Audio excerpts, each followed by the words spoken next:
तेजस्विनावधीतमस्तु मा विद्विषावहै।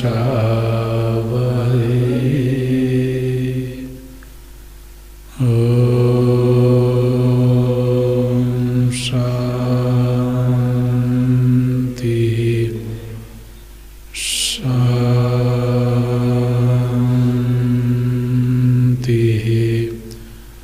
शान्ति।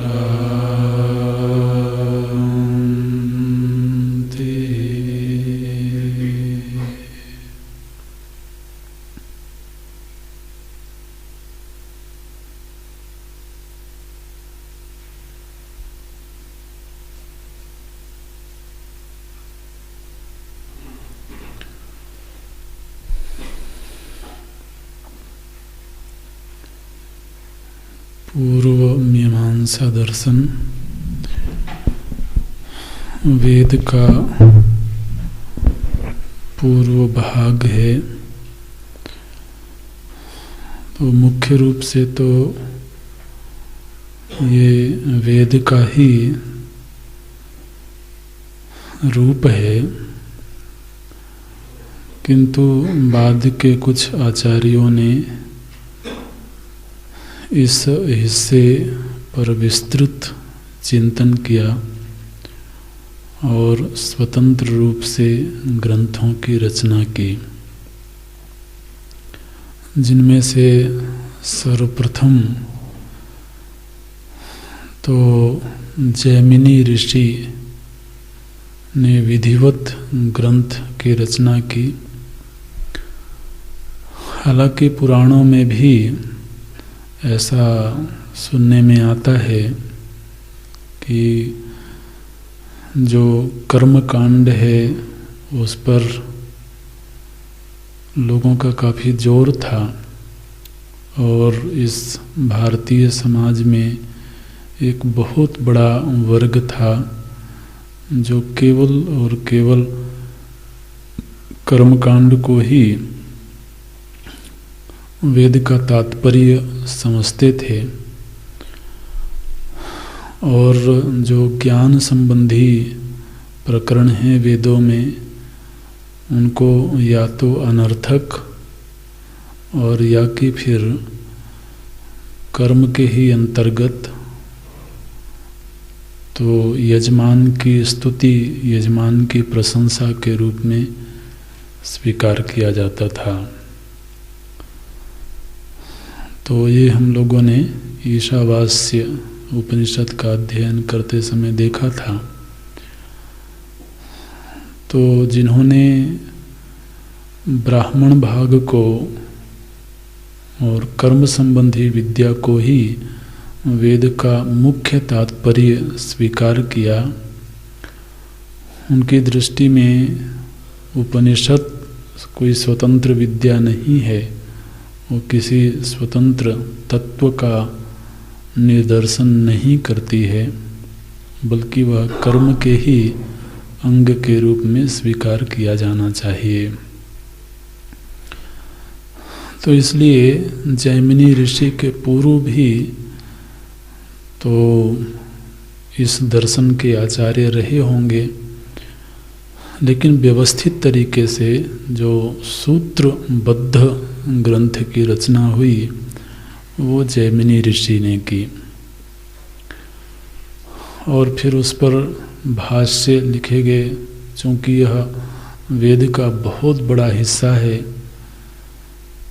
इसलिए इस पर विस्तृत चिंतन हुआ। एक से एक मूर्धन्य आचार्य हुए। शबरस स्वामी का भाष्य है जो काफ़ी व्यापक है। फिर 3 बड़े आचार्य हुए। तो कुमारिल भट्ट, प्रभाकर मिश्र और मुरारी मिश्र, ये 3 आचार्य हुए, और ये लगभग समकालीन ही हुए हैं। लेकिन इन्होंने थोड़ा थोड़ा भेद करके तो अपने मत को प्रस्तुत किया। ये सभी पूर्व मीमांसा के ही आचार्य हैं, लेकिन कुछ बिंदुओं पर इनमें आपस में एक मत नहीं भी है। कुमारिल भट्ट को भगवान भाष्यकार कर्म के क्षेत्र में प्रामाणिक मानते हैं। माने जो कर्म का विषय है और व्यवहार संबंधी विषय है, उसमें भगवान भाष्यकार उनको पूरी तरह से उनके विचारों को स्वीकार करते हैं। तो वेदांत दर्शन में भी जो कर्म संबंधी विचार है वो सब कुमारिल भट्ट के द्वारा प्रस्तुत विचारों को ही स्वीकार किया गया है। इसलिए यह दर्शन बड़े महत्व का है। और व्यवहारे भट्ट नयः, ऐसा भगवान भाष्यकार अपने भाष्य में तो लिखते हैं। व्यवहार के संदर्भ में अगर कोई विचार चाहिए तो भट्ट नयः, जो कुमारिल भट्ट का न्याय है, उनकी जो नीति है, उसी को स्वीकार करते हैं हम। आप देखिए भगवान भाष्यकार जी के मन में कुमारिल भट्ट जी के प्रति इतनी श्रद्धा थी, आस्था थी, कि जब भगवान भाष्यकार ब्रह्म सूत्र पर भाष्य लिखते हैं तो भाष्य लिखने के बाद उसकी टीका लिखने के लिए, लिखवाने के लिए भगवान भाष्यकार कुमारिल भट्ट के पास जाते हैं और उनसे प्रार्थना करते हैं कि आप हमारे लिखे हुए भाष्य पर तो टीका लिखिए। इतना आदर था उनके प्रति और इतना भरोसा था कि ये पूर्व मीमांसा के आचार्य हैं, इसके बावजूद अगर हम इनको उत्तर मीमांसा पर ग्रंथ लिखने को कहेंगे तो ये जस्टिस करेंगे, ये कोई अन्याय नहीं करेंगे। खैर वो हो नहीं सका, क्योंकि उस समय पर जिस समय गए भगवान भाष्यकार उनके पास, उस समय वो प्रायश्चित कर रहे थे। तो भूसी में आग लगा करके और वो उसमें बैठ चुके थे। उनके जीवन में एक ऐसी घटना घटी थी जिसका प्रायश्चित ये बताया गया कि अपने शरीर को नष्ट कर देना चाहिए। और कैसे नष्ट करना चाहिए? तो बोले कि भूसी की ढेरी पर बैठ करके और उस पर आग लगा लेनी चाहिए। तो महाराज इतना जबरदस्त उनको कर्मकांड के प्रति आस्था थी कि उन्होंने इस प्रायश्चित कर्म को अपने जीवन में स्वीकार किया। लेकिन वो बोले कि आप जो टीका लिखवाना चाहते हैं तो मेरे पास वक्त तो नहीं है, लेकिन एक मेरे बड़े प्रिय शिष्य हैं, आप उनके पास जाइए। वो है मंडन मिश्र। तो वो उनके शिष्य थे और भगवान भाष्यकार को बोले कि आप उनके पास जाइए, और भगवान भाष्यकार गए। तो मंडन मिश्र की नगरी के विषय में इतिहास में कई तरह के विचार हैं। कुछ लोग कहते हैं उज्जैनी में थे, कुछ लोग कहते हैं माहिष्मती में थे। तो जो भी है स्थान तो इतिहासकारों का विषय है, क्योंकि ये लगभग 2000 वर्ष पूर्व का इतिहास है। लेकिन ऐसा सुना जाता है कि जब भगवान भाष्यकार उस नगरी में पहुँचे मंडन मिश्र की खोज करते हुए, तो नगरी में लोगों से पूछा उन्होंने कि मंडन मिश्र का घर कौन सा है। तो लोगों ने बताया कि आप इस गली से चले जाना, और जिस घर में पिंजरे में पक्षी होंगे, पक्षी पालने की परंपरा थी पुराने समय में, और वो तोते स्वतः प्रमाणम परतः प्रमाणम तो ये रट रहे होंगे, तो आप समझ जाना कि यह मंडन मिश्र का घर है। मैंने एक संकेत है कि उनके घर में विद्वानों की भीड़ रहती थी, शिष्य होते थे, और निरंतर तो शास्त्रार्थ होता था, शास्त्र चिंतन होता था। और ये एक विषय है पूर्व मीमांसा में स्वतः प्रमाण परतः प्रमाण से संबंधित। तो बोले कि पक्षी भी ये भाषा सीख चुके थे उनके घर में। तो ऐसा कहते हैं कि भगवान भाष्यकार वहाँ गए, लेकिन उनका जो घर था वो महाराज सन्यासियों के लिए बंद था। वो कर्मकांडी थे ना वो, तो जो कर्मकांडी हैं वो सन्यासियों को पसंद नहीं करते हैं बिल्कुल। आप सोचिए, कोई भी सन्यासी आए उनके लिए दरवाजा बंद है, क्योंकि ये जो कर्मकांडी ब्राह्मण होते हैं, आप देखिए, तो भाई जो कर्म करेगा वो तो करता होगा, और सन्यासी तो वो है जिसने कर्तृत्व को जयराम जी की कर दिया। आप समझते हैं ना कि वर्तमान में भी अब उतनी कट्टरता नहीं दिखाई देती है समाज में, लेकिन जो कर्मकांडी समाज है, ब्राह्मण समाज है और वैष्णव समाज है, तो सन्यासियों के प्रति बहुत अच्छे भाव नहीं है। बोलते हैं ये तो प्रेत हैं। आप समझते हैं ना भाई, सन्यास जब सन्यास दीक्षा होती है ना, तो उस समय पर अपना ही पिंडदान करना होता है। तो अब किसी ने अगर अपना ही श्राद्ध कर दिया हो तो फिर वो जीव तो नहीं रहे, फिर वो तो प्रेत हो गए। ये वृत्ति है बड़ी जबरदस्त है, इसलिए इनका छुआ पानी भी नहीं पीना है। अब आप सोचिए कि मंडन मिश्र तो बिल्कुल प्रसिद्ध कर्मकांडी ब्राह्मण, उनको जब खबर मिलेगी कोई सन्यासी आ रहा है, उनको बंद कर दो दरवाजा, भीतर नहीं आने देना। लेकिन विद्वान बहुत थे, प्रसिद्धि थी उनकी। तो वहाँ पर ऐसा कहते हैं कि भगवान भाष्यकार अपनी सिद्धि का प्रयोग करते हैं, और महाराज दरवाजा बंद था और वो भीतर पहुंच गए। वो अपनी सिद्धि का प्रयोग करके भीतर जाकर के प्रकट हो गए। अब क्या करोगे आप, बंद करो दरवाजा। तो फिर मंडन मिश्र जो पूछते हैं ये कौन मुंडी अंदर आ गया।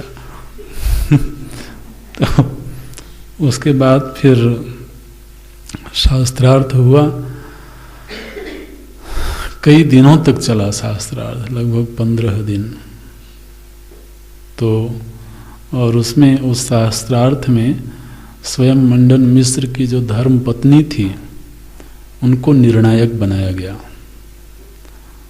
अब सोचिए कि उनकी पत्नी में भी कितनी विद्वता रही होगी और भगवान भाष्यकार उनके प्रति कैसा भाव रखते होंगे कि ये कभी अपने पति के पक्ष में निर्णय नहीं देंगी, जो सत्य का पक्ष होगा उसमें निर्णय देंगी। और फिर मंडन मिश्र वैचारिक रूप से परास्त हुए भगवान भाष्यकार के सम्मुख, और यह शर्त थी कि अगर भगवान भाष्यकार परास्त हो जाते हैं तो गृहस्थ जीवन स्वीकार कर लेंगे, और यदि मंडन मिश्र परास्त हो जाते हैं तो संन्यास जीवन स्वीकार कर लेंगे। आप जरा अपने इतिहास को देखिए कि यह शर्त थी कि अगर मंडन मिश्र परास्त हो गए तो संन्यास आश्रम स्वीकार कर लेंगे, और उनकी धर्मपत्नी को निर्णायक बनाया गया।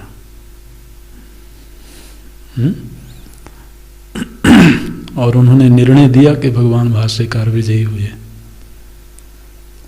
और फिर उन्होंने संन्यास आश्रम स्वीकार किया, स्वयं शिष्य बने भगवान भाष्यकार जी के, और श्री सुरेश्वराचार्य जी के रूप में तो उनकी प्रसिद्धि हुई। श्रृंगेरी मठ के प्रथम आचार्य हुए। ये जो चिन्मय मिशन की संन्यास परंपरा है वो वहीं से जुड़ी हुई है। यहाँ के जो आदि आचार्य हैं वो सुरेश्वराचार्य जी, तो उनको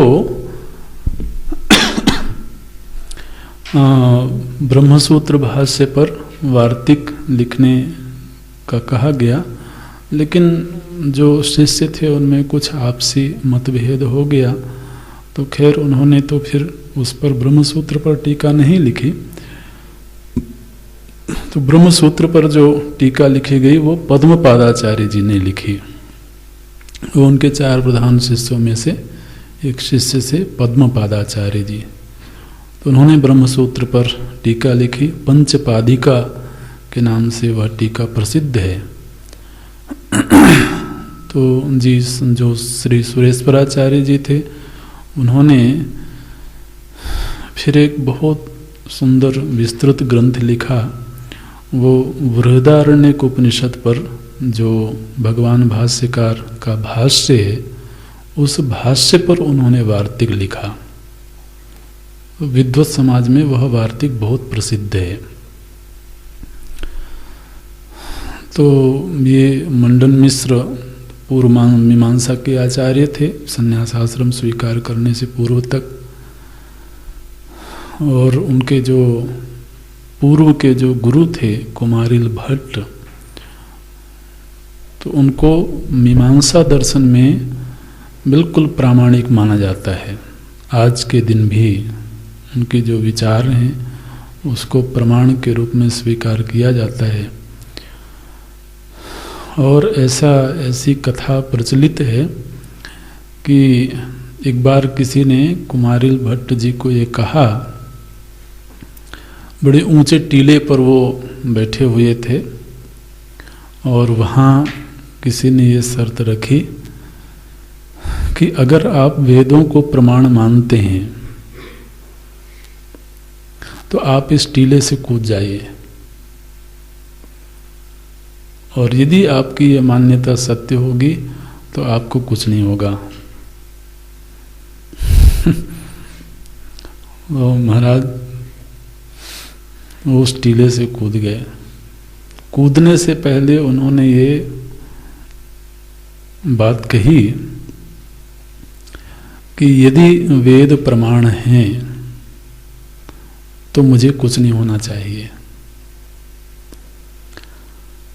और जब कूदे हो तो उनके एक आंख में थोड़ी सी चोट आई और कुछ नहीं हुआ। तो उनसे पूछा गया कि एक आंख में चोट क्यों आई, तो बोले कि मैंने यदि शब्द लगा दिया था।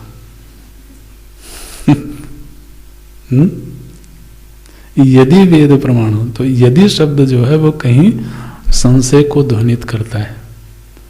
जबकि मैं जानता हूं कि वेद प्रमाण है, तो मुझे यदि शब्द नहीं लगाना चाहिए था। तो ये आचार्यों की परंपरा है हमारी। ये जो पूर्व मीमांसा दर्शन है, इस दर्शन में 6 प्रमाणों को स्वीकार किया गया है। प्रमाण 6 हैं, जिनमें पूर्व के 4 प्रमाण हैं, प्रत्यक्ष, अनुमान, उपमान और शब्द। तो 4 प्रमाण ये हो गए। फिर 5वां अर्थापत्ति और 6ठा अभाव प्रमाण, अनुपलब्धि। तो पूर्व मीमांसा दर्शन में 6 प्रमाणों को स्वीकार किया गया है। और प्रमाणों का जो स्वरूप है वो बिल्कुल वैसा ही है जैसा न्याय दर्शन में बताया गया है।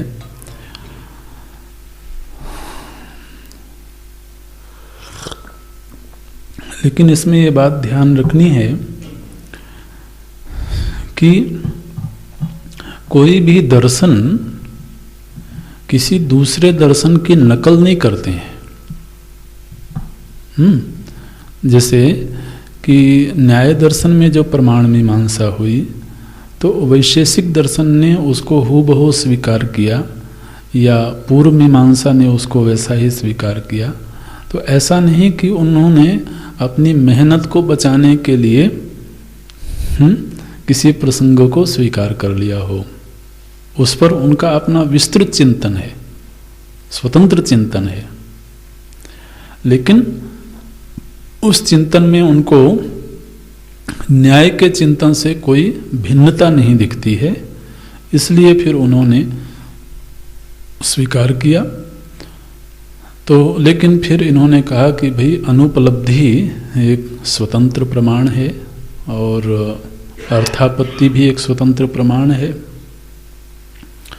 तो अर्थापत्ति में जो कार्य कारण का चिंतन होता है, तो उसमें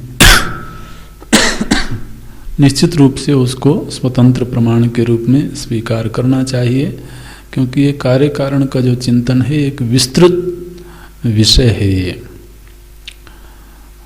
तो 6 प्रमाणों को स्वीकार करते हैं।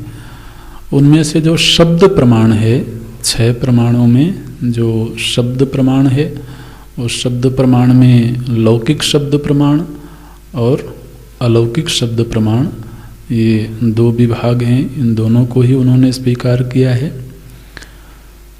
अलौकिक शब्द प्रमाण में मुख्य रूप से वेद हैं। तो लेकिन यह जो वेद शब्द राशि है, इसको उन्होंने नित्य माना है। माने जो शब्द है, और शब्द का अर्थ वेद शब्द, वैदिक शब्द राशि, उसको उन्होंने नित्य द्रव्य के रूप में स्वीकार किया है। माने यह शब्द आकाश का गुण है ऐसा नहीं। आकाश का गुण रूपी जो शब्द है वह अलग है, लेकिन जो वैदिक शब्द हैं ये नित्य हैं। दूसरा, ये जो वैदिक शब्द हैं ये अपौरुषेय हैं, और अपौरुषेय का अर्थ ना तो ये किसी जीव की कृति हैं और ना ही ईश्वर की कृति हैं। ध्यान रखना। और इस विचार को वेदांत भी स्वीकार करता है। जो वेद राशि है वो भी ईश्वर की कृति नहीं है। वेदों को परमात्मा ने बनाया ऐसा नहीं। वेद अनादि है, जिस तरीके से सृष्टि अनादि है। ये आप जानते हैं कि वेदांत सृष्टिकर्ता के रूप में भी ईश्वर को स्वीकार नहीं करता है, क्योंकि सृष्टि अनादि है। तो ये अव्यक्त होती है और व्यक्त होती है। तो ये जो वेद राशि है ये ईश्वर की कृति नहीं है, बल्कि ईश्वर प्रलय काल में ईश्वर के आश्रित रहती है और फिर जब निर्माण काल होता है तो वो उनसे प्रकट होती है। तो वेद के विषय में आता है तस्य निःश्वसितो वेदाः। वेद क्या है? बोले उस ईश्वर के निःश्वास हैं। गोस्वामी जी ने इसी को कहा तो बोले कि जाकी सहज श्वास श्रुतिचारी, जाकी सहज श्वास श्रुतिचारी, सो हरिपढ़ यह कौतुक भारी। तो श्वास का मतलब क्या होता है? देखिए अभी हमारे भीतर श्वास चल रही है, लेकिन हम श्वास को पैदा नहीं कर रहे हैं कि पैदा कर रहे हैं? श्वास को हम पैदा नहीं कर रहे हैं, उत्पन्न नहीं कर रहे हैं, वो शरीर पर आश्रित है, शरीर में प्रवाहित हो रही है, लेकिन श्वास की उत्पत्ति का कर्म नहीं हो रहा है, हम उसके कर्ता नहीं हैं। ठीक इसी तरह से ये जब वक्तव्य दिया गया तस्य निःश्वसितो वेदाः, वेद उस परमात्मा के निःश्वास हैं, तो इसका मतलब है कि वो उनको बनाया नहीं है उन्होंने, बल्कि उनसे अभिव्यक्त हुए हैं इस तरीके से। तो इसलिए ये जो वेद शब्द हैं ये नित्य हैं, ऐसा स्वीकार किया उन्होंने। वेदांत भी इस विचार से सहमत है। पूर्व मीमांसा दर्शन में 5 पदार्थों को स्वीकार किया गया है।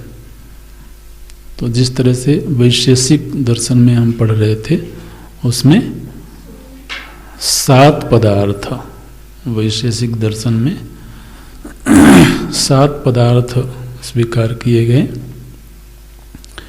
पूर्व मीमांसा दर्शन में 5 पदार्थों को स्वीकार किया गया। तो जिनमें पहला है द्रव्य, दूसरा गुण, तीसरा कर्म, चौथा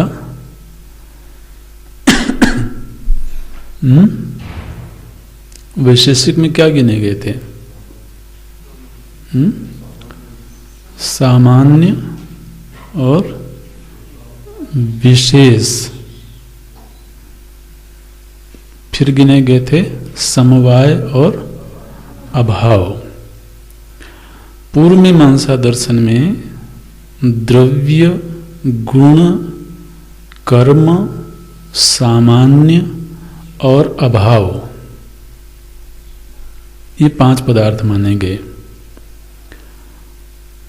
विशेष और समवाय को वो स्वतंत्र पदार्थ नहीं मानते हैं। तो 5 पदार्थ हैं द्रव्य, गुण, कर्म, सामान्य और अभाव। इनमें से जो कर्म रूपी पदार्थ है इस पर सबसे ज्यादा इस दर्शन में चिंतन हुआ। तो इस दर्शन का जो वैशिष्ट्य है वो कर्म रूपी पदार्थ पर चिंतन करना है। तो आप अगर इस तरीके से देखें तो न्याय दर्शन में जैसे प्रमाण पर सबसे ज्यादा चिंतन हुआ, वैशेषिक दर्शन में विशेष को एक विशेष पदार्थ मान करके उस पर चिंतन हुआ।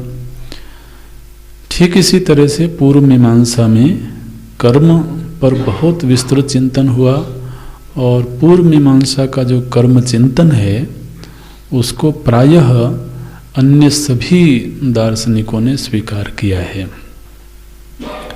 तो इस पर हम चर्चा करेंगे थोड़ा विस्तार से।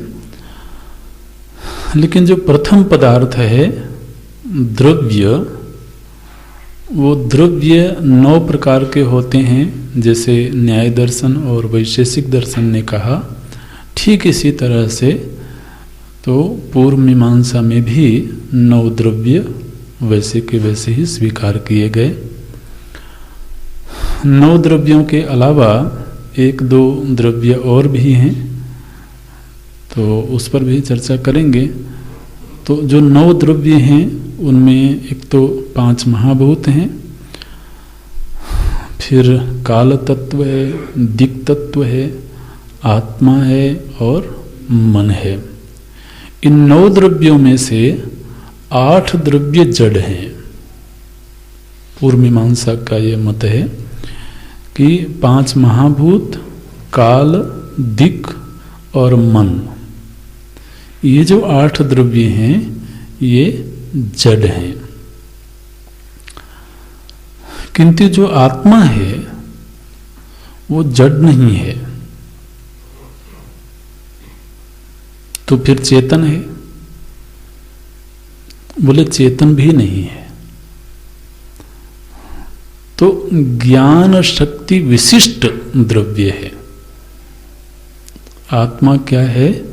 बोले ज्ञान शक्ति विशिष्ट द्रव्य, ऐसे बोलते हैं। ज्ञान शक्ति विशिष्ट द्रव्य को आत्मा बोलते हैं, ये उन्होंने कहा। तो हम इस विषय पर भी थोड़ा विस्तृत चिंतन करेंगे। तो इस दर्शन के परिप्रेक्ष्य में एक तो आत्मा का ज्ञान विशिष्ट स्वरूप क्या है, इस पर चिंतन किया जाएगा। कर्म का क्या स्वभाव है, क्या स्वरूप है, इस पर चिंतन करेंगे। लेकिन अभी द्रव्यों के परिप्रेक्ष्य में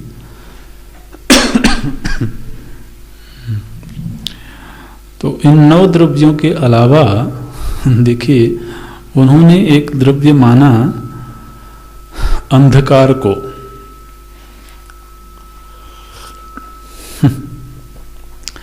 बोलते हैं कि अंधकार एक द्रव्य है। अंधकार माने अंधेरा, आप जानते हैं ना।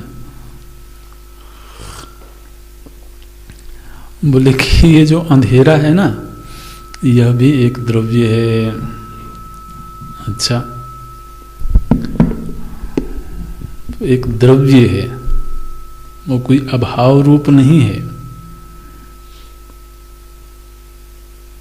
और ये जो द्रव्य है ये महाराज आता है चला जाता है, कहीं कहीं छिपा भी रहता है। तो जैसे कोई कमरा है जिसमें कोई खिड़की दरवाजा नहीं हो, तो उसमें वो रहता है। और ये आता कैसे? बोले जब संध्या होती है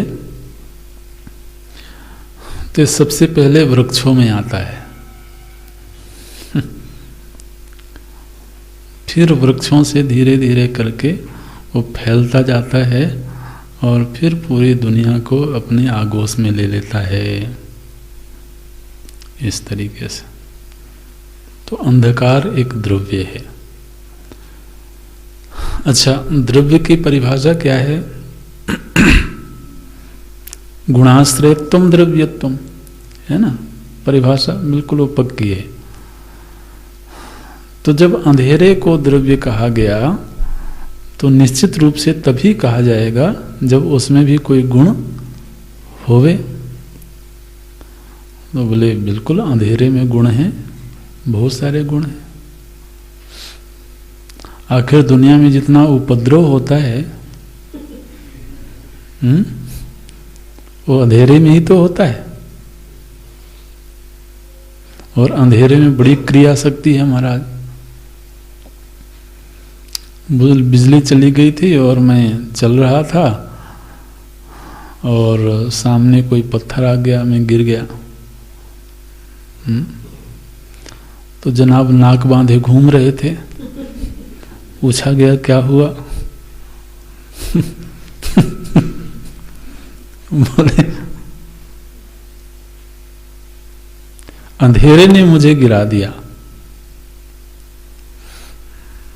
तो अंधेरे में क्रिया हुई ना। तो आप देखिए कि इस अंधेरे में क्या क्या नहीं होता है। इसलिए ये एक द्रव्य है, ऐसा स्वीकार किया उन्होंने। और प्रकाश के साथ में इसकी दुश्मनी है। प्रकाश आता है तो अंधेरा चला जाता है, प्रकाश चला जाता है तो अंधेरा आ जाता है। जाता कैसे आता कैसे है, बोले उसकी ये प्रक्रिया है। तो आप शाम को देखना जरा, जब अंधेरा आवे तो सबसे पहले वृक्षों में आएगा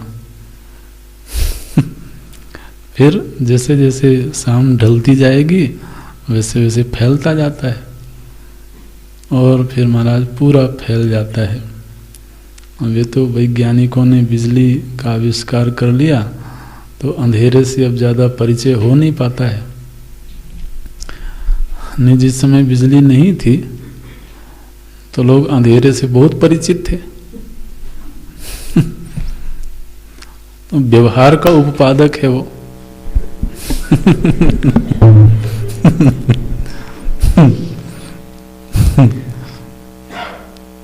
बोले आप अंधेरे की बात करते हो तो हम प्रत्यक्ष कर देते हैं। तो व्यवहार का उपपादक है। अंधेरे में कोई क्रिया नहीं हो पाती है, कोई अध्ययन नहीं हो पाता है। तो इसलिए इसको उन्होंने एक स्वतंत्र द्रव्य माना। और फिर अभाव नाम का एक द्रव्य है, उसको भी उन्होंने स्वतंत्र द्रव्य के रूप में स्वीकार किया है। तो इस तरीके से फिर द्रव्यों की संख्या थोड़ी बढ़ जाती है। अब इसमें जो आत्मा के स्वरूप पर चर्चा हो रही थी, तो उन्होंने कहा कि ये जो आत्म वस्तु है ये पूरी तरह से जड़ है, ऐसा तो कहना ठीक नहीं है, लेकिन इसमें जो चेतनता है वह एक शक्ति तत्व के रूप में है। और आत्मा रूपी द्रव्य में शक्ति, ज्ञान शक्ति छिपी रहती है और प्रयत्न पूर्वक इस ज्ञान शक्ति का विकास करना पड़ता है। तो जैसे जो प्रयत्न नहीं करते हैं जो जीव, तो वो धीरे धीरे करके वो शक्ति तत्व और छिपता चला जाता है और वह आत्मा पाषाणवत हो जाती है। लेकिन फिर धीरे धीरे कर्म करके इस शक्ति का विकास किया जाता है। तो आप देखिए, जैन दार्शनिकों ने तो पत्थर में भी जीव को स्वीकार किया है। तो उसमें भी जीव है, लेकिन उसमें जो ज्ञान शक्ति है वो बिल्कुल अप्रकट है, विकसित नहीं है। जैन दर्शन ने कर्म मीमांसा को बहुत बल देकर के स्वीकार किया, लेकिन फिर धीरे धीरे जैसे उसमें ज्ञान शक्ति का विकास होता जाता है वैसे वैसे उसका ऊर्ध्वगमन होता है। तो पाषाण से फिर वो वृक्ष बनता है, स्थावर बनते हैं, फिर धीरे धीरे करके उनके एक कोशीय, बहुकोशीय ऐसे ऐसे विकास होता है। तो आत्मा में ज्ञान शक्ति है, वो उसका अपना धर्म है, लेकिन वह ज्ञान शक्ति अप्रकट स्थिति में रहती है। ठीक ऐसे ही जैसे कि देखिए, लकड़ी में अग्नि है, लेकिन वो अभी प्रकट नहीं है। तो महाराज आपने जिस डेस्क में पुस्तक रखी हुई है, उसमें अग्नि है, लेकिन वो आपके पुस्तक को नहीं जला रही है, क्योंकि प्रकट नहीं है, अप्रकट है। और उसी में आप तीली लगा दो तो प्रकट हो जाएगी वो। तो ठीक इसी तरह से ये जो आत्मा है, इसमें ज्ञान शक्ति उसका अपना गुण है। न्याय और वैशेषिक से भेद समझ लेना। न्याय और वैशेषिक ने क्या कहा कि जब आत्मा और मन इन दोनों का संयोग होता है तब ज्ञान एक प्रभाव के रूप में प्रकट होता है। पूर्व मीमांसा ने कहा ऐसा नहीं, आत्मा में ही ज्ञान शक्ति है, लेकिन आत्मा में जो ज्ञान शक्ति है वह प्रकट नहीं है। तो जैसे जैसे वो आत्मा में कर्म का विस्तार होता है, कर्म का विकास होता है, वैसे वैसे उस शक्ति, ज्ञान शक्ति का विकास होता चला जाता है। और उस ज्ञान शक्ति के विकास के क्रम में ही तो आज देखिए हम मनुष्य के रूप में तो अपने आप को पाते हैं, और उस ज्ञान शक्ति का ह्रास होता चला जाता है तो फिर वो नीचे की योनियों में उनका अधोगमन होता है, और ज्ञान शक्ति का विकास होता है तो वो और ऊपर ऊपर उठते जाते हैं इस तरीके से।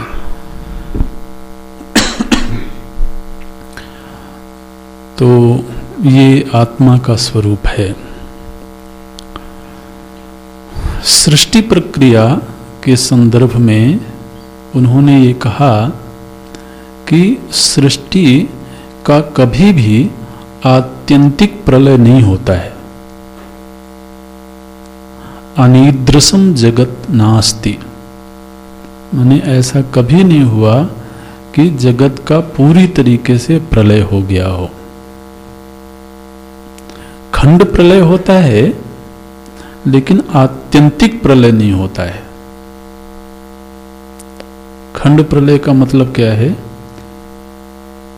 कि ठीक ऐसे ही जैसे एक व्यक्ति सो गया, तब एक व्यक्ति के सो जाने से सारी दुनिया थोड़ी सो गई। ऐसे ही एक चीज नष्ट हो जाती है, एक कोई स्थान विशेष नष्ट हो गया, यहां तक कि मानो कि कोई नगर नष्ट हो गया, कोई भूकंप आया, कोई सुनामी आई, कोई प्रकृति में हलचल हुई, तो कोई बड़ी से बड़ी चीज नष्ट हो गई। तो हमारे जो पुरातत्ववेत्ता हैं वो खोज करते हैं, अनुसंधान करते हैं, और वो बताते हैं कि किसी काल में यहाँ पर एक बड़ा सुंदर नगर रहा होगा, कोई सभ्यता रही होगी वहाँ पर। तो सिंधु घाटी की सभ्यता बड़ी उत्कृष्ट सभ्यता मानी जाती है, मोहनजोदारो सभ्यता है। तो माने ये है कि कहीं कहीं पर खंड खंड प्रलय होता है। यहां तक कि संभव है कि एक पृथ्वी भी नष्ट हो जाए। तो इस सृष्टि में एक ही पृथ्वी थोड़ी है, ये तो असंख्य ब्रह्मांड हैं। तो असंख्य ब्रह्मांड हैं तो असंख्य पृथ्वियां भी होंगी, हर ब्रह्मांड में पृथ्वी होगी। तो इसलिए आप जो ये कहते हो कि समूची सृष्टि का, जिन्होंने प्रलय को स्वीकार किया, जिन दर्शनों ने, उन्होंने क्या कहा कि समूची सृष्टि मतलब जो असंख्य ब्रह्मांड हैं उन सबका प्रलय हो जाता है। इसी को आत्यंतिक प्रलय बोलते हैं। पूर्व मीमांसा दर्शन ने यह कहा कि सृष्टि का आत्यंतिक प्रलय कभी नहीं होता है। एक स्थान का, एक ग्रह विशेष का प्रलय हो गया। जैसे आप देखिए कोई तारा टूट गया, तो एक तारा आप जानते हैं ना, विज्ञान की दृष्टि में अगर विचार करें तो एक एक तारा जो हमें बहुत छोटा मालूम पड़ता है वह पृथ्वी से कई गुना बड़ा होगा। वो नष्ट हो गया तो एक तारे के नष्ट हो जाने से ब्रह्मांड तो नहीं नष्ट हुआ। तो इस तरह से सृष्टि का आत्यंतिक प्रलय नहीं होता है। और चूंकि सृष्टि का आत्यंतिक प्रलय नहीं होता है, इसलिए न्याय दर्शन ने जो ये बात कही है कि सृष्टि का आत्यंतिक प्रलय होता है और फिर उसके निर्माण के लिए किसी निर्माता ईश्वर की आवश्यकता है, हमें ऐसा नहीं लगता है। इसलिए पूर्व मीमांसा दर्शन में ईश्वर तत्व को स्वीकार नहीं किया गया। देखिए, तो जो पूर्व मीमांसा दर्शन है यह निरीश्वरवादी दर्शन है। सोचिए, दैवी सत्ताओं को स्वीकार किया है उन्होंने, और जो ये निरीश्वरवाद है यह ऐसा नहीं कि इसमें कोई पलायन की बात है, बल्कि इस पर बहुत विचार हुआ, चिंतन हुआ, ईश्वर तत्व पर चिंतन हुआ, और चिंतन करने से ऐसा उनको लगा, वेदांत दर्शन इस पक्ष में सहमत नहीं है,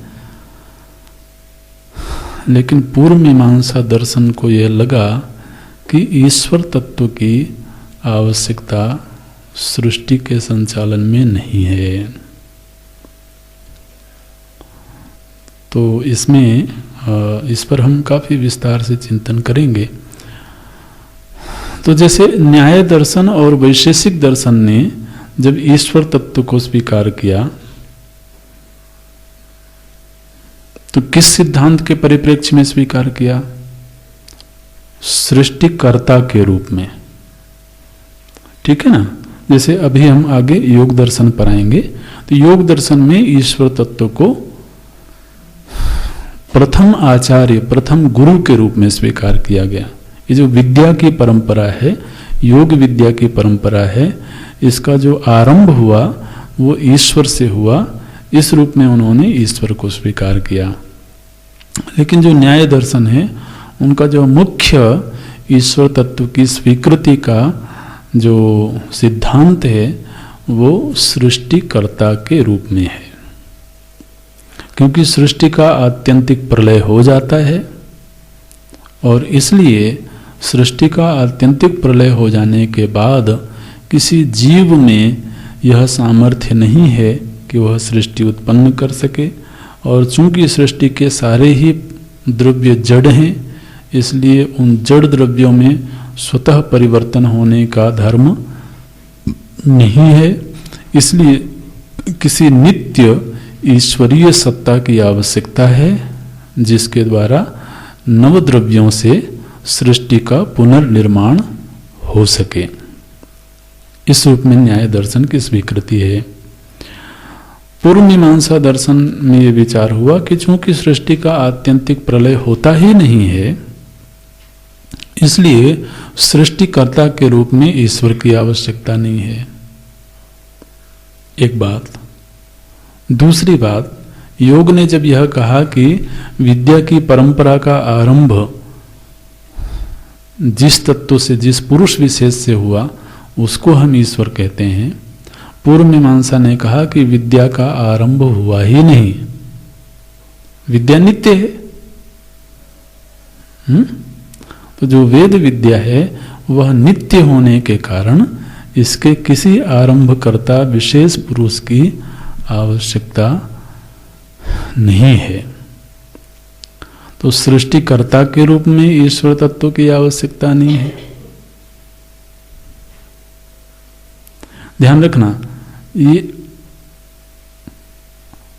नास्तिकता नहीं है।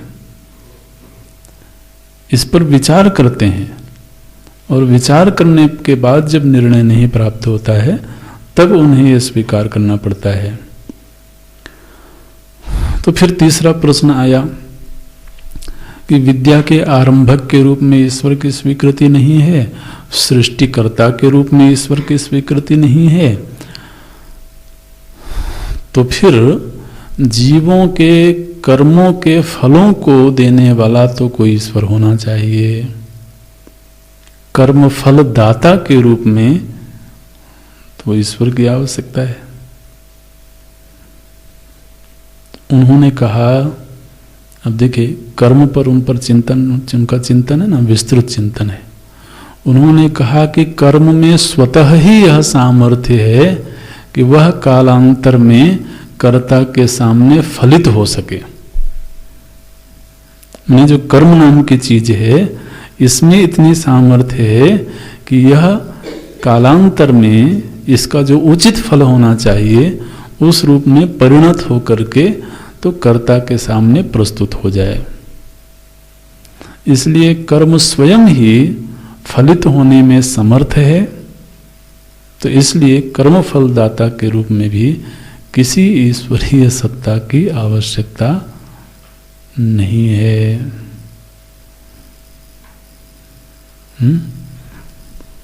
आप देखिए फिर बोले कि भाई जगत में एक नियत प्रवृत्ति दिख रही है, तो इसके प्रयोक्ता के रूप में, जगत के संचालक के रूप में तो ईश्वर तत्व को स्वीकार करना चाहिए। बोले जगत में जो यह नियत प्रवृत्ति दिख रही है, यह इन सभी द्रव्यों में जो उनका अपना गुण धर्म है, हर द्रव्य का अपना एक स्वतंत्र गुण धर्म है, उसका अपना एक स्वभाव है और उसी स्वभाव के अनुसार उसमें वर्तन हो रहा है। तो भगवान गीता जी में बोलते हैं स्वभावस्तु प्रवर्तते। भगवान महाराज गीता जी में जब पूर्व मीमांसा का प्रसंग आया तो उसकी पुरजोर स्वीकृति देते हैं। बोले न कर्तृत्व न कर्माणि लोकस्य सृजति प्रभु हो। ये जो प्रभु है, कौन बोल रहे हैं? खुद प्रभु ही बोल रहे हैं। बोलते हैं ये जो प्रभु है ये ना तो किसी के अंदर कर्तृत्व पैदा करते हैं और न ही उसको कर्म से जोड़ते हैं। न कर्तृत्व न कर्माणि लोकस्य सृजति प्रभु, ऐसे बोलते हैं। फिर बोले अज्ञानेन आवृतम, ज्ञान से आवृत है, तेन मुह्यन्ति जंतवः, तो अपने ही अज्ञान से सभी जंतु मोहित हैं और बस अपना अपना स्वभाव है, अपने अपने स्वभाव के अनुसार सब वर्तन कर रहे हैं। मुझको बीच में खड़ा मत करना। तो अब जिसका जैसा स्वभाव है उसके अनुसार वो कर रहा है। अब अगर तुमको इस स्वभाव का परीक्षण करना है तो किसी दिन अकेले में दीवार में सिर पटकना।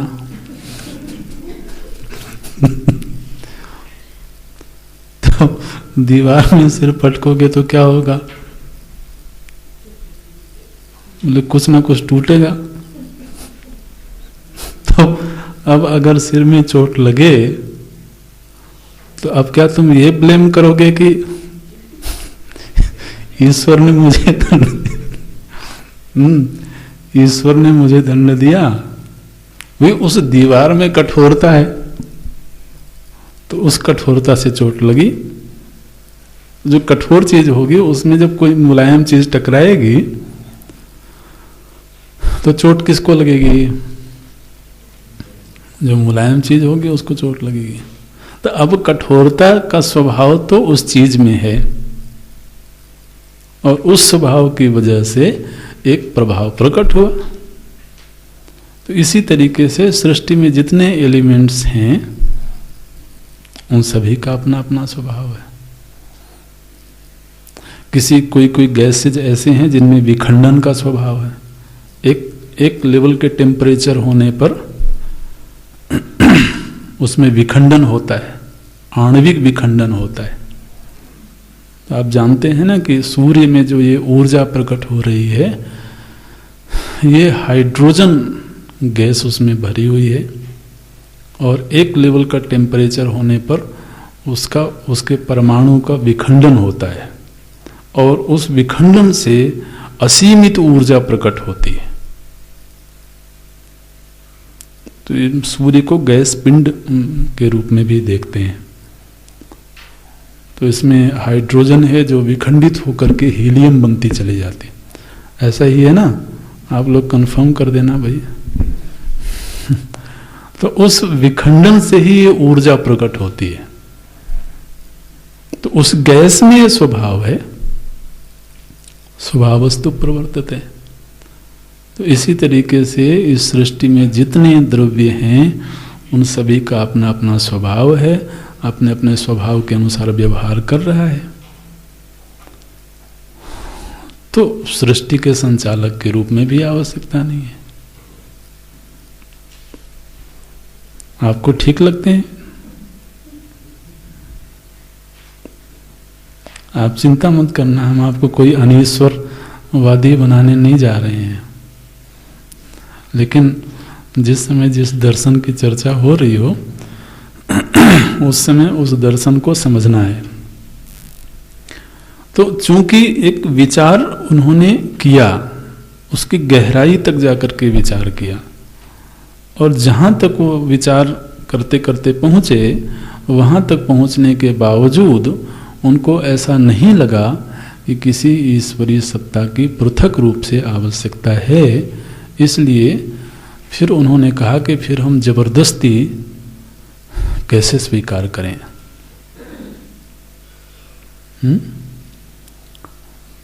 तो ये सृष्टि के संदर्भ में उनका विचार है, ईश्वर के संदर्भ में उनका विचार है।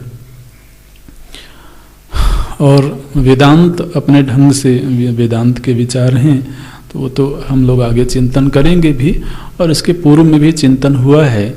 और भाष्य में भी जगह जगह पर, यहाँ तक कि ये जो अभी हम केनोपनिषद पढ़ रहे हैं, इस उपनिषद में भी भगवान भाष्यकार बड़ी ही मधुरता के साथ में ईश्वर तत्व का प्रतिपादन करते हैं। तो एक पूरा भाष्य में एक पूरा ईश्वर प्रकरण है, जहाँ पर उन्होंने वेदांत की दृष्टि से ईश्वर का क्या स्वरूप है वो अलग अलग दर्शनों के साथ तुलनात्मक अध्ययन करते हुए ये सिद्धि की है। तो इस रूप में भी यह उपनिषद बड़ा लोकप्रिय है, तो प्रसंग आने पर हम लोग अध्ययन करेंगे। उसमें ये जो पूर्व मीमांसा के विचार हैं, इन सारे ही विचारों को भगवान भाष्यकार वहाँ पर प्रस्तुत करते हैं और फिर इन विचारों में कहाँ दोष है वो भी दिखा करके तो ईश्वर तत्व की सिद्धि करते हैं। अब इनका जो मुख्य विचारणीय विषय है वो है कर्म। तो कर्म को ही धर्म बोला जाता है। तो इसलिए जो जैमिनी सूत्र है, सूत्र ग्रंथ है, उस ग्रंथ में प्रथम ही सूत्र है अथातो धर्म जिज्ञासा। तो कर्म का अर्थ धर्म है ऐसा माना गया है, और धर्म का अर्थ होता है, धर्म वह चीज है, वह वस्तु है जिससे अभ्युदय और निःश्रेयस की प्राप्ति होती है। यतः अभ्युदय निःश्रेयस उत्पद्यते स धर्मः। धर्म क्या है?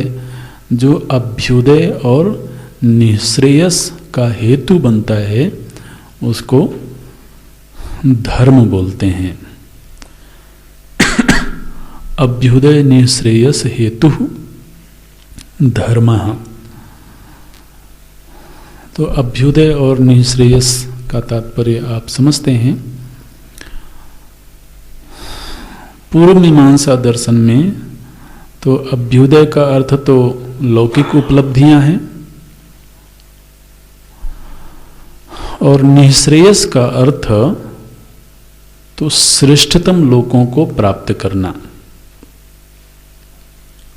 ध्यान रखें, इनके यहाँ पर मुक्ति का जो स्वरूप है वो श्रेष्ठतम लोकों की प्राप्ति ही मुक्ति है, ऐसा उन्होंने कहा है।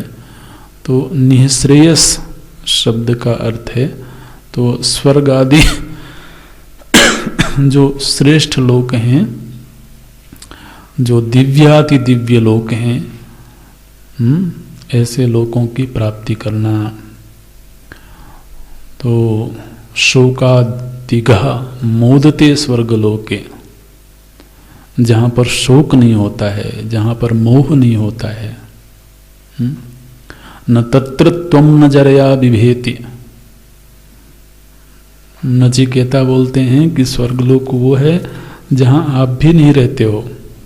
यमराज से संवाद हो रहा था ना, तो बोले कि न तत्र त्वं, हे यमदेव आप वहां नहीं रहते हो, तो इसलिए वहां किसी की मृत्यु नहीं होती है। न तत्र त्वं न जरया बिभेति, न वहां जरावस्था आती है। ऐसे तो ये जो दिव्याति दिव्य लोक हैं, इनको प्राप्त कर लेना ही वो मोक्ष है। वहाँ शोक नहीं है, मोह नहीं है, वहाँ असनाया पिपासा नहीं है, माने भूख प्यास की समस्या नहीं है, और वहाँ जरा मरण आदि की समस्या नहीं है। अब इससे एक चीज समझ में नहीं आती है कि अगर वहाँ भूख प्यास नहीं है तो फिर भोजन का आनंद ही क्या है? अगर बिल्कुल दिव्य व्यंजन उपस्थित हो तो व्यंजन का आनंद ही तब है, हाँ जी, जब भूख होवे। तो खैर, लेकिन ऐसा वर्णन आया, प्यास नहीं है तो फिर जो दिव्य पेय हैं उनका भी कोई कैसे रस मिलेगा? लेकिन ऐसा है, वर्णन है, श्रुतियों में वर्णन है। बोले कि वहां मृत्यु भी नहीं होती है। तो बोले महाराज मृत्यु नहीं होती है तो संख्या तो बढ़ती चली जाती होगी, जबकि हमने तो शास्त्र में ये पढ़ा है कि क्षीणे पुण्य मर्त्य लोकम विसंति। तो बोले बात ऐसी है कि जब पुण्य क्षीण हो जाता है तो चुपके से वहां से चले जाते हैं वो मृत्यु नहीं होती है, वो गायब हो जाते हैं। भाई मृत्यु की जो अवधारणा है, ये अवधारणा कब बनती है? जबकि एक व्यक्ति हमारे सामने है, वो कल तक अच्छा खासा व्यवहार कर रहा था, और अब हम क्या देख रहे हैं कि उसका शरीर तो पड़ा हुआ है लेकिन उसमें कोई हलचल नहीं है, कोई स्पंदन नहीं है। तो इस स्थिति को देख करके ही मृत्यु की कल्पना होती है ना। मृत्यु कोई दृश्यमान वस्तु थोड़ी है। तो मृत्यु नाम की चीज होती है, इसका निर्धारण कैसे होता है? उस शरीर को देख करके जो कल तक एक व्यवहार कर रहा था, अब उसमें व्यवहार शून्यता दिखाई दे रही है, तो फिर कहते हैं कि इसकी मृत्यु होगी। लोग बोलते हैं शांत हो गया। अब मानो कि हम किसी ऐसे लोक में हों जहां पर यह घटना हमारे सामने कभी प्रत्यक्ष होवे ही नहीं। क्या हो? बोले व्यक्ति गायब हो गया, ठीक है ना। तो शव कभी हमें दिखे ही नहीं,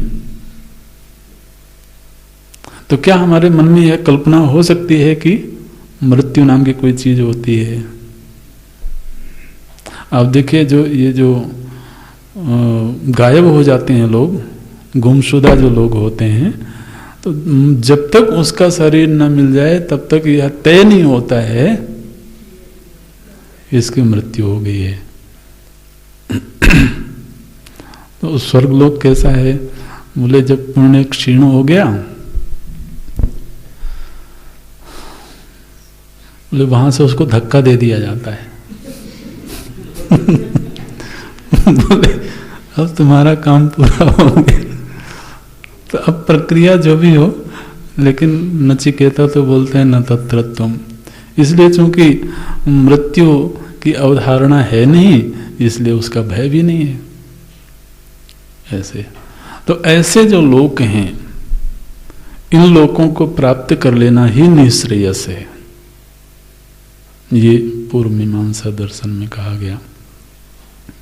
और इन लोकों की प्राप्ति होती है सत्कर्म से, वैदिक कर्मों से, श्रेष्ठतम कर्मों का संपादन करने से। वही कर्म हमको उन लोगों को ले जाएंगे, उनको प्राप्त करवाएंगे इस तरीके से। तो ये निःश्रेयस का स्वरूप है। कर्म पर थोड़ी सी चर्चा करेंगे अगली कक्षा में, अभी यहाँ पूरा करते हैं। ओम पूर्णमदः पूर्णमिदं पूर्णात् पूर्णमुदच्यते पूर्णस्य पूर्णमादाय पूर्णमेवावशिष्यते। ओम शांति शांति शांति। हरि ओम। श्री गुरुभ्यो नमः।